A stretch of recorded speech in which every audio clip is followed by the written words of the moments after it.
Assalamualaikum warahmatullahi wabarakatuh. Alhamdulillahi rabbil alamin wal aqibatu lil muttaqin wala udwana illa 'alal zalimin. Wassalatu wassalamu ala asyrafil anbiya'i wal mursalin wa ala alihi wa ashabihi ajma'in, amma ba'du. Hadirin para netizen yang dimuliakan Allah Subhanahu wa taala. Pada kesempatan video kali ini kita akan membahas tentang Bang Haji Rhoma Irama. Bang Haji Rhoma Irama ini dalam polemik nasab adalah orang yang sangat berpengaruh, yang sangat memberikan pencerahan kepada seluruh warga muslimin Indonesia. Pencerahan apa yang beliau lakukan? Pencerahannya adalah bahwa beliau tidak canggung-canggung, tidak tedeng aling-aling, tidak ewuh pakewu, tidak terlalu banyak memikir resiko. Pokoknya namanya kebenaran sampaikan. Inilah contoh muslim sejati. Walaupun bara api panas, tetap dipegang di tangan. Begitulah kira-kira. Panas memang, tidak semua orang mampu melakukannya. Bahkan kiai-kiai besar pun, tokoh-tokoh besar pun akan berpikir 1000 kali untuk menyetujui tesisnya Kiai Haji Imaduddin Utsman Al-Bantani untuk menyatakan bahwa habaib bukanlah keturunan Nabi. Kenapa? Atut. Takut karena pertimbangan-pertimbangan duniawi sebenarnya ya. Termasuk Gus Yahya, Ketua Umum PBNU, takut. Karena apa? Karena di bawahnya ini PBNU yang dia bawa, warga NU yang dia atasnamakan. Mau jadi apa umat ini kalau Ketua Umum PBNU sudah menyatakan Habib bukan keturunan Nabi? Pasti kisruh. Seperti itulah pertimbangan duniawinya. Alih-alih memberikan pencerahan, maka dia menutupi demi efek atau konsekuensi. Bisa jadi secara sosial budaya di masyarakat, bisa jadi secara pribadi ada kegoyahan, ada goncang. Goncang jiwa jadi goncang, tiada dapat memutuskan. Semua begitu. Gus Fahru, Buya Yahya, bahkan Menteri Agama pun ya semuanya melipir-melipir. Takut kena bully sebenarnya. Yang pokok itu. Takut turun namanya, takut dicaci maki. Tetapi apa yang dilakukan Bang Haji Rhoma Irama ini di luar dugaan.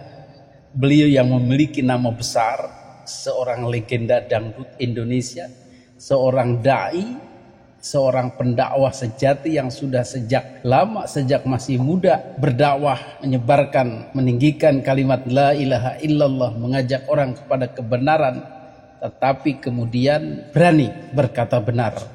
La khaufun alaihim walahum yahzanun. Tidak ada takut-takutnya sama sekali. Alhamdulillah. Inilah yang menjadikan beliau berbeda. Jika sudah yakin dengan sebuah kebenaran, maka perjuangkan. Jangan terlalu banyak pertimbangan.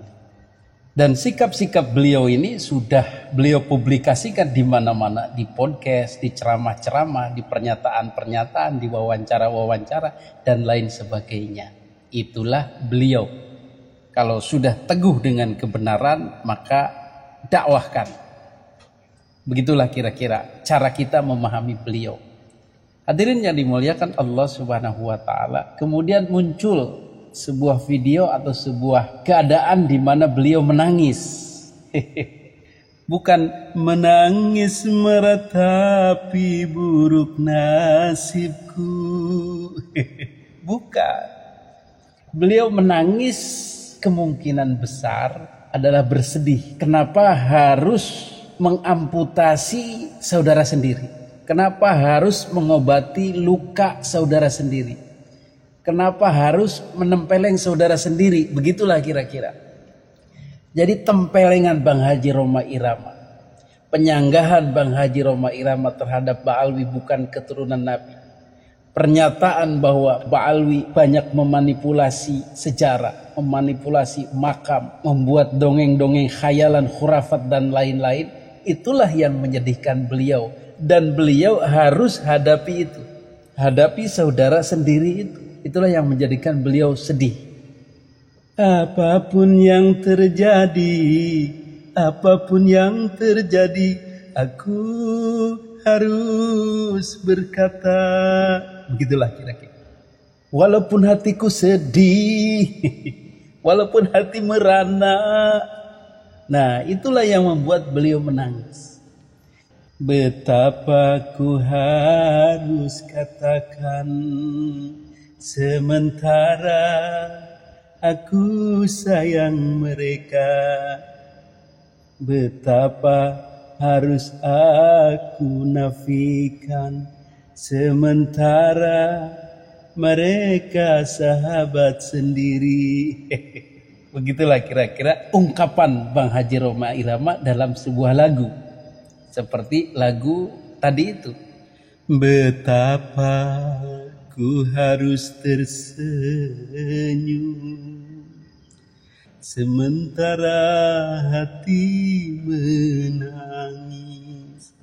Betapa ku harus tertawa, sementara hatiku luka. Betapa harus aku tersenyum, sementara hati menangis. Harus ku hadapi kenyataan hidup ini, harus ku atasi kepahitan hidup ini, dan ku sadari tiada seorang jua yang dapat meringankan beban derita diriku ini. Aku mengerti ini sanksi seorang pendakwah. Apapun yang terjadi, apapun yang terjadi, apapun yang terjadi, aku harus berdakwah. Jadi begitulah kira-kira apa yang terjadi dengan Bang Haji Rhoma Irama. Jadi mirip lagu Derita di Balik Tawa, derita di balik podcast, derita di balik ceramah. Apa yang beliau beratkan di hati? Ini saya harus katakan. Walaupun yang kena saudara saya sendiri, kerabat saya sendiri. Karena Pak Haji pernah punya mantu Habib. Sahabat dekat sendiri, Habib Rizik dan lain-lain. Itu hati beliau itu begitu sedih, tercabik-cabik. Tetapi apapun yang terjadi, aku harus katakan ini. Jadi beliau menangislah di situ. Tidak tega sebenarnya. Tak tega, tak tega. Ya, itulah Bang Haji Rhoma Irama. Jadi sekarang ini kenapa harus terjadi? Kenapa Habib itu yang begitu dekat ternyata bukan keturunan Nabi? Kenapa juga beliau harus katakan ini? Kenapa juga beliau harus akhirnya dimusuhi oleh para Habib? Inilah yang menjadikan beliau sedih dan menitikkan air mata. Karena beliau sangat ingin bahwa umat muslim ini bersaudara, bersatu. Seperti dalam lagu beliau, Bersatulah. Wahai ketahuilah, sesungguhnya muslim bersaudara. Wahai berpeganglah pada tali Allah Ta'ala. Ayo, ayo bersatu padu, ayo, ayo dan seirama, ayo, ayo seiman sejalan. Berpedoman pada Quran, mari galang persatuan. Teng teng teng teng teng teng teng teng teng teng teng teng teng teng teng teng teng teng teng teng. Janganlah kalian suka berpecah belah. Laksana bui di atas lautan, selalu diombang-ambingkan. Ini yang menjadikan beliau sedih. Bagaimana habaib ini jadinya membenci beliau, mencaci maki beliau, merendahkan beliau, menghujat beliau dan lain sebagainya. Padahal dalam bingkai persatuan Islam tidak boleh begitu. Jadi ketika polemik nasab ini muncul dan orang tidak percaya lagi Habib keturunan Nabi, janganlah itu dijadikan permusuhan. Begitu maksud Bang Haji. Kita boleh tidak percaya mereka keturunan Nabi, tetapi dalam pergaulan ya biasa saja. Hormati mereka-mereka yang layak dihormati, bencilah mereka yang layak dibenci. Jadi begitu. Adapun dalam tanda kutip kemungkaran-kemungkaran atau kejahatan-kejahatan kaum Ba'alwi, kita selesaikan bersama, kita obati bersama. Setelah bukan lagi keturunan Nabi, mungkin mereka tidak akan begitu. Dengan pergaulan kita yang baik, dengan tidak memusuhi mereka, maka lambat laun mereka juga akan sadar. Begitulah kira-kira. Jadi dalam hal ini tangis Bang Haji Roma Irama bukan tangis menyesal karena tidak mengakui Ba'alwi keturunan Nabi. Itu bukan karakter Bang Haji. Karakter Bang Haji itu sekali yakin dengan kebenaran beliau perjuangkan. Tidak mencela-mencelek lah begitu. Tetapi dalam pergaulan sesama manusia, beliau sangat ramah, sangat banyak tersentuh, sangat mendahulukan persatuan itu loh. Jadi tercermin dalam lagu-lagu beliau, diantaranya lagu Bersatulah tadi itu. Beliau akan sedih jika lagunya sendiri tidak mampu mempersatukan umat. Jadi itulah yang membuat beliau sedih. Jadi mulai saat ini jangan kena framing-framingan lagi. Wah, Roma Irama menyesal, menangis karena telah suuzon kepada Habib, telah memfitnah Habib dan lain-lain. Tidak.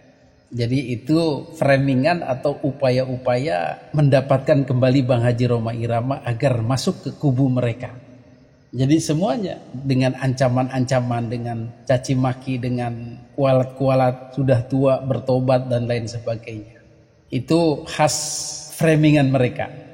Tetapi dalam pertemuan itu tak satupun Bang Haji Roma Irama keluar kata-kata menyesali tidak mengakui Habib keturunan Nabi atau menyesali telah berbeda pendapat dengan Habib. Bukan, hanya saja sedih dengan tadi yang sudah dibahas itu. Begitulah kira-kira. Hadanallahu wa iyyakum ajma'in. Wassalamualaikum warahmatullahi wabarakatuh.